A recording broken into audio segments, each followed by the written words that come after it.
ॐ सोमनाथाय नमः।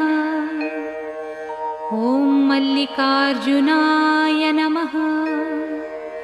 ॐ महाकालेश्वराय नमः। ॐ ओंकारेश्वराय नमः। ॐ वैद्यनाथाय नमः। ॐ भीमशंकराय नमः। ॐ रामेश्वराय नमः।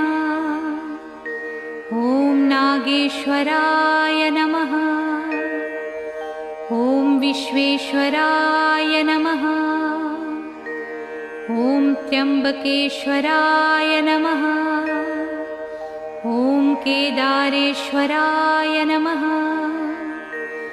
ॐ भुस्मेश्वराय नमः।